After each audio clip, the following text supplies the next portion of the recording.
Oke,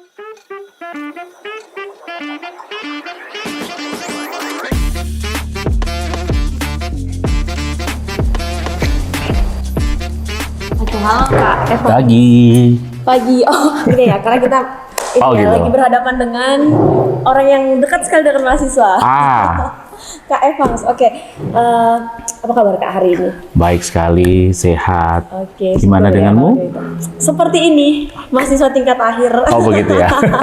Yang sedang bergumul dan bergulat dengan ya laptop lah, everyday. Oke. Everyday, everywhere. Harusnya agile working untuk bekerja mencari uang, ternyata ini agile-nya untuk mengerjakan skripsi di mana-mana. Tapi kan sebentar lagi toh? Ya, sebentar lagi. Nah, ngomong-ngomong tentang skripsi, ternyata hari ini kita mau ngobrol tentang hal-hal yang ya agak membantu. Bukan Oke. agak membantu lagi nggak sih kalau untuk masanya kita atau bisa disebut Gen Z yang biasanya suka banget dengan hal-hal yang kreatif, cepet, dan tentunya sangat membantu. Kalau Kak Evan sendiri melihat proses perkuliahan sekarang bagaimana Kak? Maksudnya mahasiswa punya apa ya? Maksudnya hal-hal yang cepat nggak dalam mengerjakan tugas atau mungkin masih sama aja dengan hal-hal dengan keadaan kita di masa lalu? Pasti berbeda ya. Kalau zaman dulu mungkin kita bikin tugas atau belajar itu kan sumber materinya dari biasanya paling sering mahasiswa kan googling gitu ya. Yes. Tapi kalau zaman sekarang karena perkembangan AI lumayan cepat banget, jadi kebanyakan ambil jalan pintas. Nah, Lebih baik pakai AI supaya lebih cepat gitu ya. kita sudah menyinggung tentang AI, Ya. Artificial Intelligence. Ya. Kepintaran teknologi yang hampir menyamai manusia. Hampir menyamai. Hampir menyamai manusia.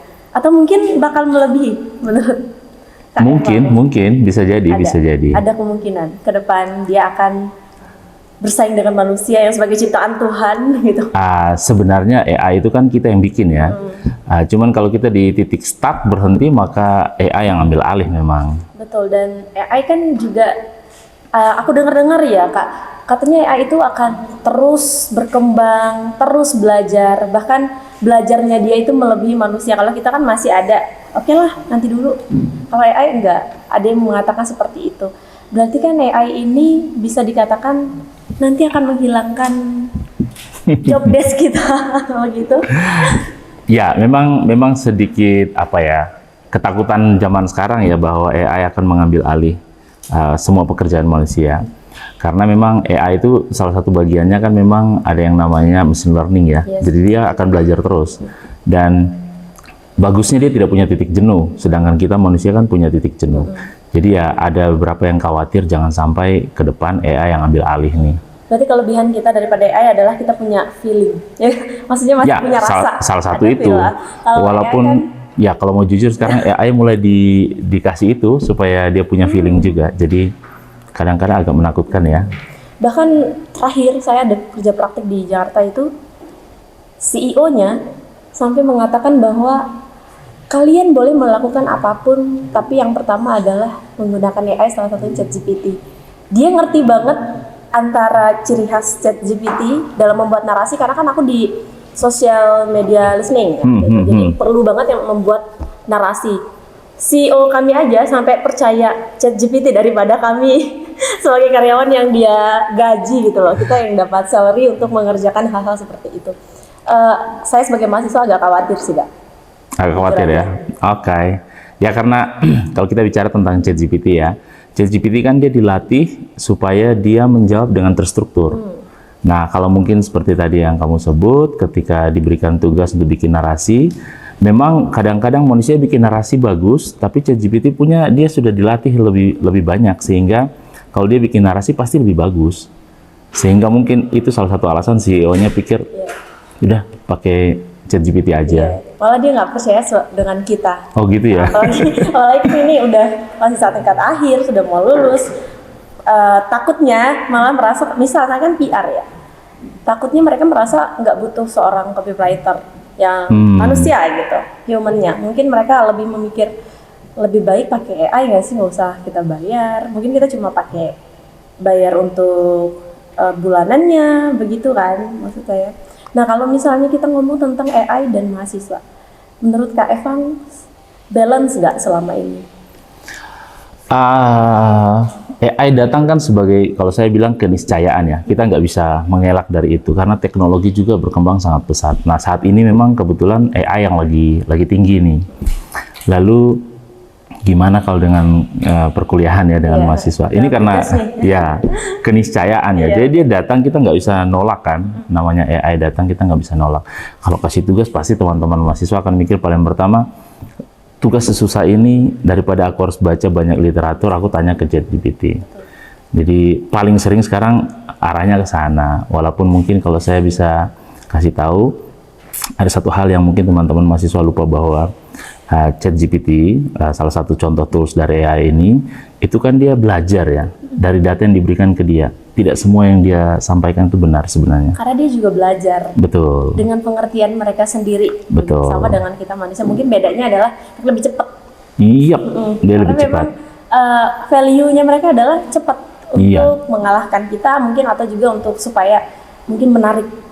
Betul, saya setuju dengan itu. Dan memang satu yang harus diingat teman-teman mahasiswa ketika bikin tugas, jangan 100% percaya dengan ChatGPT, karena memang kalau kita cek dengan beberapa prompt itu sudah dibuktikan bahwa memang ChatGPT tidak 100% benar.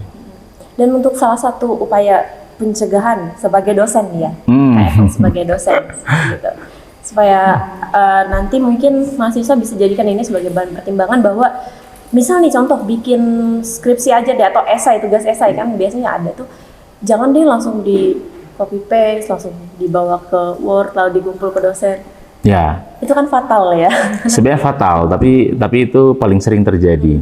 Apalagi kalau dosennya tidak periksa secara detail. Nah, sekarang kan memang kenyataannya begitu ya, banyak tugas dibikin pakai ChatGPT, bahkan lebih seru lagi bikin paper pun kita bisa pakai ChatGPT, dan create kurang dari setengah jam sebenarnya bisa selesai. Hanya saja kalau papernya bagus atau makalah yang bagus, itu kelihatan kok dari yang dihasilkan manusia sama yang dihasilkan oleh ChatGPT. Kalau ChatGPT mungkin terlihat dia sangat sempurna, tapi sejujurnya dia menunjukkan ada banyak hal yang tidak konsisten sebenarnya. Lalu di sisi itu sebenarnya kalau dosen mau jeli, dia tahu bahwa oh ini pakai ChatGPT, oh ini memang bikin sendiri. Namun kan kalau teman-teman mahasiswa kan pinginnya yang penting cepat selesai. Ya, jadi pasti udahlah ChatGPT. Karena beberapa waktu terakhir saya fokus juga untuk membuat penulisan kan ya, Kak. Aku mencoba untuk compare antara aku memparafrase sendiri dengan langsung diambil. Ternyata benar, dia juga punya kekurangan sebenarnya. Misalnya kita memberikan keyword itu, dia hanya mengulang kalimat, misalnya kita minta 4 paragraf. Dia hanya mengulang paragraf 1 menjadi paragraf 3, paragraf 2 menjadi paragraf 4. Aku lihat begitu sih. Jadi kalau misalnya kita mengatakan bahwa AI yang paling terbaik, menurut aku untuk sekarang belum sih. Maksudnya hikmat manusia itu masih belum bisa dilawan sama AI kalau kita nggak mau praktis loh ya. Betul. Saya setuju dengan poin itu, bahwa sebenarnya manusia lebih berhikmat untuk itu ya. Cuman sekarang kebanyakan kita kan di titik yang lebih baik saya cepat kerjaan daripada saya harus mikir. Contoh paling sederhana, kalau kita bikin sebuah paper, itu berarti kan kita harus menghabiskan waktu sangat banyak untuk baca banyak paper. Jadi seseorang yang menulis paper bagus itu pasti karena dia punya pengalaman baca paper banyak, sehingga ketika dia menulis, menuangkan idenya atau hasil penelitiannya jadi paper yang bagus. Tapi sekarang kan manusia semakin pemalas ya kita ya, karena semua serba instan, serba cepat. Terbiasa. Betul, sehingga ketika disuruh harus baca 10 paper gitu, kalau saya kasih mahasiswa baca 10 paper, malas. Lebih seringnya dia akan suruh AI untuk, ini ada 10 paper dari dosen, tolong kamu baca, terus kamu rangkum, ceritakan ke saya isinya apa. Nah itu adalah salah satu AI yang untuk membantu penelitian terdahulu itu chat PDF namanya. Betul sekali. Cepat banget. Aku nggak generate itu nggak sampai 1 menit deh kayaknya. Memang. Udah dapat penulisnya siapa, volumenya berapa, apa yang dibahas sudah ada di situ. Tapi kembali lagi, kalau misalnya kita mau praktis cepat tinggal ambil. Tapi sebenarnya nggak seakurat itu sih. Ya, belum betul. Sampai 99 pun belum. Ya, karena begini, semua yang tadi kita bicarakan, baik yang ChatGPT maupun tools yang PDF itu, mereka semua kan di-train ya. Mereka dilatih pakai data-data sebelumnya. Sedangkan manusia itu kan data-data selalu berkembang, berubah tiap saat. Contoh paling sederhana, kalau mungkin perkembangan bahasa itu kan cepat sekali. Oke, kita bicara tentang anak zaman sekarang. Mereka suka pakai istilah seperti slang, seperti menyala abangku. Walaupun kalau konotasi yang dulu kan menyala ya menyala berarti sesuatu yang ada apinya menyala. Padahal kan konotasi anak sekarang beda. Nah, data terbaru itu atau kata terbaru itu pasti ChatGPT belum tahu. Kenapa dia belum tahu? Kenapa dia belum mengenali menyala abangku? Karena dia dilatih dengan data sebelumnya. Jadi kalau kita tulis bikin slogan menyala abangku, pasti dia banyak tidak tepatnya. Berarti dapat diartikan bahwa ChatGPT mempelajari apa yang sudah pernah kita buat. Yep. Dia Jadi upgrade. betul kita kasih data, kemudian dia belajar, dia baca. Jadi dia seperti kayak anak kecil. Kita waktu kecil dulu kan belum bisa ngomong secepat sekarang. Paling baru bisa mama, baba, dan seterusnya. Nah itu dikasih ke dia untuk dia belajar. Semakin lama dia akan semakin cepat, dan semakin pintar. Lalu algoritmanya ditempelkan di sana. Jadi kalau ada orang tanya tentang ini, kemungkinan jawabannya ini. Tapi berdasarkan yang diberikan. Jadi kalau sesuatu yang tidak diberikan ke dia, maka pasti dia akan tidak bisa menjawab. Dan itu pun masih dalam bahasa kemungkinan ya. Betul. Kemungkinan jawaban. Karena pasti ChatGPT tidak mungkin bisa jawab 100%. Nah, sebelum ChatGPT jadi kan otak di belakang ada namanya nano ChatGPT. Nah, itu yang otak di belakang yang melatih dia untuk belajar. Jadi kalau kita kasih misalkan sebuah buku ke dia untuk dia baca, kemudian kita tanyakan apa yang dia baca, dia menjawab masih random, masih bermasalah. Tapi kalau kita latih dia terus, latih, kemudian kita tanya, dia semakin benar. Tapi tidak akurat 100%. Nah, cuman kan dia menyenangkan karena seakan-akan kita punya teman untuk ngobrol. Seakan-akan cepet. Betul. Tapi sekarang mungkin kita melihat ke generasi kami ya, Kak. Gen Z itu adalah orang-orang yang malah aku memperhatikan adalah lebih percaya hal yang dia temukan sendiri dibanding dia harus compare dulu sama orang yang udah berkompeten di situ. Misal kita menulis skripsi nih yang paling dekat aja dengan kami. Kadang ada yang ngedumel. Dosen tuh nggak ngerti dia dengan apa yang kita buat, dengan apa yang kita dapat. Sebenarnya kan maksudnya gini, semisal kita dapat dari AI, harusnya menurut aku ya, kita malah jadi ini tuh bahan yang kita obrolin dengan dosen kita. Layak nggak? Bisa nggak?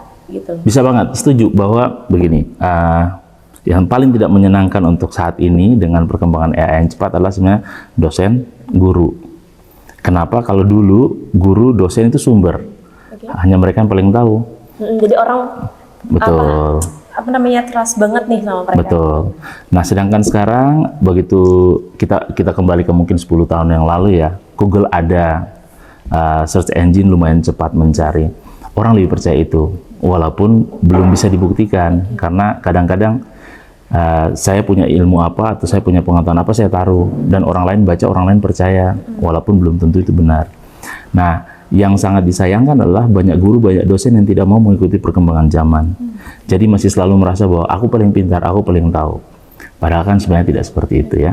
Ada banyak teorema-teorema yang mungkin sudah bergeser karena sudah dibuktikan bahwa ini keliru, ini benar. Nah, kalau mau bagus sebenarnya guru dan dosen itu harus juga ya tadi saya bilang keniscayaan ini ya. Jadi mereka harus beradaptasi dengan adanya AI, betul sekali. Ya. Kalau misalnya penggunaan AI ini menurut Kak Evang sebagai dosen ya, dilegalkan nggak sih pakai AI? Legal atau enggak? Berarti kata-katanya nih, legal nggak nih? Ya, karena kita di Indonesia setahu saya belum punya aturan pastinya ya. Tapi kalau yang saya tahu di Amerika itu sudah dilarang ChatGPT. No. Dilarang dalam artian tidak boleh dipakai di dalam perkuliahan. Karena setelah diuji coba dia punya kemampuan itu setara dengan anak lulusan S2. Jadi ChatGPT punya kemampuan setara dengan anak lulusan S2. Sehingga dikhawatirkan kalau anak hanya bertanya dengan ChatGPT dan hanya menghalalkan itu, maka nanti dia tidak punya tidak punya kemampuan, tapi ya dia bisa lulus begitu. Akhirnya jadi generasi penjiplak ya? Iya, itu yang ditakutkan di Amerika. Kalau di Indonesia setahu saya sejauh ini sih kita hanya masih main-main ya. Jadi masih menganggap itu sesuatu yang biasa mungkin. Tapi saya dengar-dengar sih akan ada banyak larangan ini, itu. Tapi kalau saya pribadi nggak usah dilarang. Karena kalau kita larang, ini orang Indonesia nih inovatif menurutku. Semakin sering dilarang, semakin sering mereka akan cari cara untuk bisa gitu. Bisa melakukan itu. Berarti kalau misalnya ditanya batasan, seberapa batasan untuk penggunaan AI dan mahasiswa dalam penggunaan Oke. Kalau batasan ya, kalau aku pribadi suka sekali mengusulkan teman-teman mahasiswa untuk silakan pakai AI. Lalu tidak 100% kita percaya dengan AI, jadi di dalam kelas kita diskusi tentang hasil yang didapatkan oleh AI. Jadi menurut saya kalau batasannya sih silahkan pakai, tapi untuk penilaian rasanya saya tidak akan percaya dengan 100% yang dibikin dengan AI. Jadi kita pakai itu sebagai bahan diskusi aja di kelas. Oke, berarti kalau ditanya setuju atau nggak setuju, Kak Eva mungkin lebih ke arah setuju untuk pengembangan yang lebih bagus lagi. Misalnya anaknya udah pinter nih, ditambah AI, harusnya makin pinter gitu ya Kak? Ya. Makin kreatif, makin punya inovasi lagi, itu untuk mendukung berarti ya? Ya. AI untuk mendukung dia begitu? AI memang untuk mendukung ya, karena tadi aku bilang keniscayaan itu ya, dia datang dan kita nggak bisa mengelak dengan itu. Beberapa paper anak-anak mahasiswa bimbingan saya, biasanya saya ngajarin mereka silahkan pakai ChatGPT. Dan caranya gini, jadi saya ngajarin dia supaya dia tahu bahwa apa yang dihasilkan ChatGPT itu membantu dia mempercepat. Tapi bukan berarti 100% benar ya. Jadi ngajarin dia misalkan cara nulis pendahuluan kayak gimana. Daripada saya suruh dia baca 10-20 paper dan 2 minggu kemudian dia nggak datang, lebih baik saya ajarin dia pakai ChatGPT, menghasilkan sesuatu, lalu kita analisa hasil dari ChatGPT tersebut. Nah, dari situ kan dia nangkap, oh harusnya gini, harusnya gini.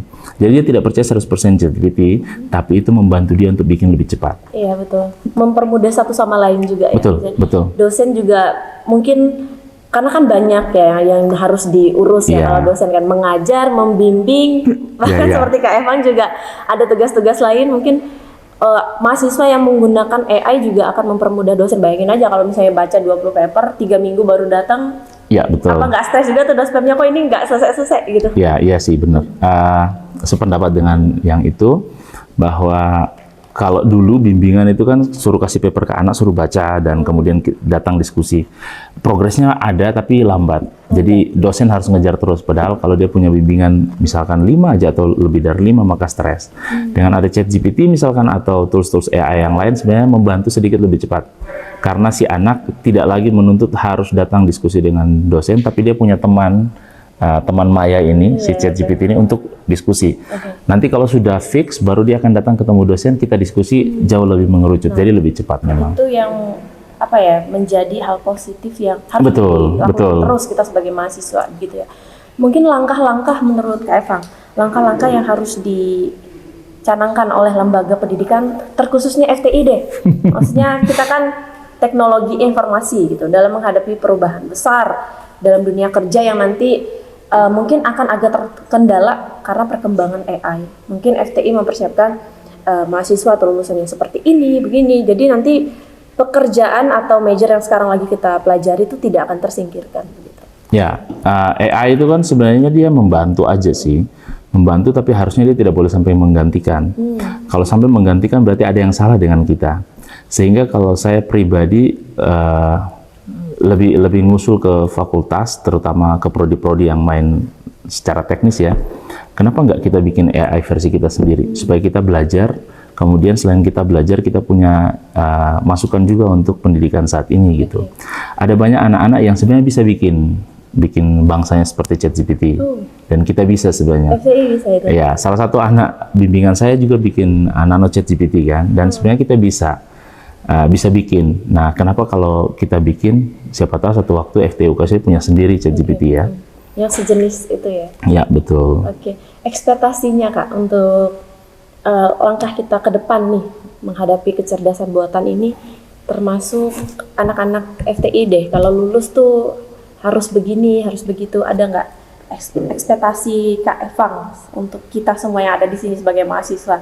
Nanti kalau lulus, bagaimana cara kita untuk bisa menghadapi AI, bahkan untuk mungkin seperti tadi Kak Evang bilang, kita bahkan bisa membuat hal-hal yang seperti itu. Ya, kalau saya pribadi, ekspektasi saya kita sama kayak kita punya moto ya, kritis, kreatif, inovatif. 3 hal itu kalau kita tetap bisa, nggak usah khawatir dengan AI, perkembangan secepat apapun. Karena kalau kita bisa kritis, kita bisa kreatif, inovatif, kita bisa bersaing bersama dengan AI. Namun saya berharap sih kalau teman-teman lulusan dari FTUKSW terutama, minimal mereka paham semua AI yang ada, dan mereka bisa manfaatkan itu untuk pekerjaan mereka, karena itu memang membantu mempercepat ya. Walaupun tidak 100% selalu tepat. Jadi yang harus diingat itu. Kita harus tahu bagaimana cara memanfaatkan AI, karena AI sekarang itu mainnya dari prompt. Apa yang kita taruh, apa yang kita minta ke mesin secara spesifik, semakin spesifik maka jawaban yang diberikan akan semakin spesifik. Kalau kita bertanya secara general, maka dia jawab normal-normal aja. Kayak orang bilang ya general aja yang dia jawab gitu.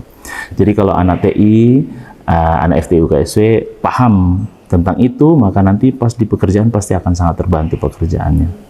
Untuk kalau Kak Evang ngikutin nggak sih perkembangan sekarang tuh pekerjaan-pekerjaan tuh namanya berubah-berubah gitu loh. Maksudnya yang kayak sosial media spesialis kayak gitu-gitu kan, Iya, itu kan betul. pekerjaan-pekerjaan baru yang kayaknya itu juga dihasilkan dari kinerja AI deh ya.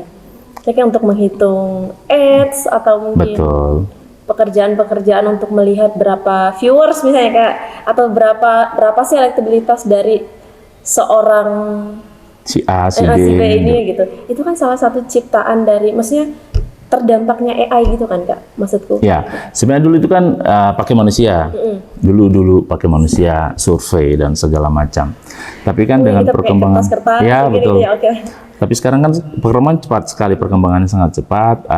Mesin juga semakin cepat. Jadi memang harus diakui, semakin cepat infrastruktur berkembang, AI akan semakin canggih.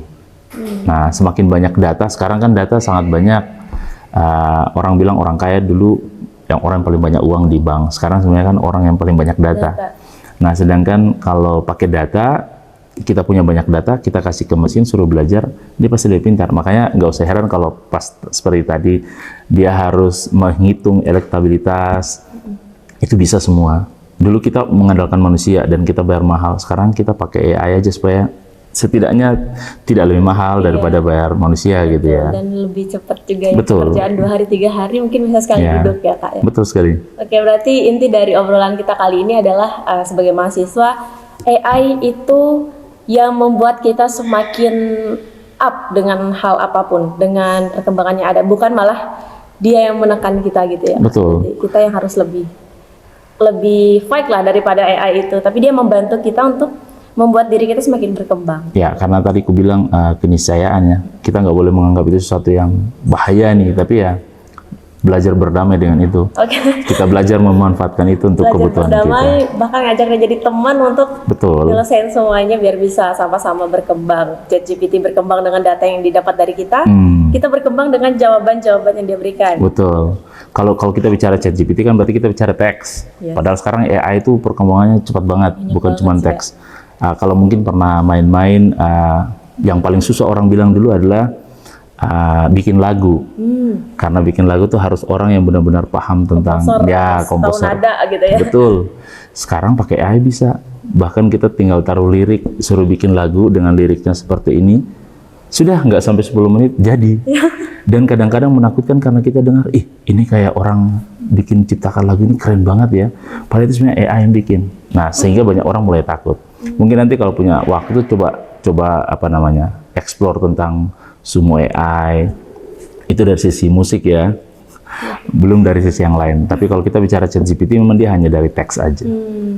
Oke. Untuk informasi hari ini keren banget Kak. Sangat membuka pikiran ya.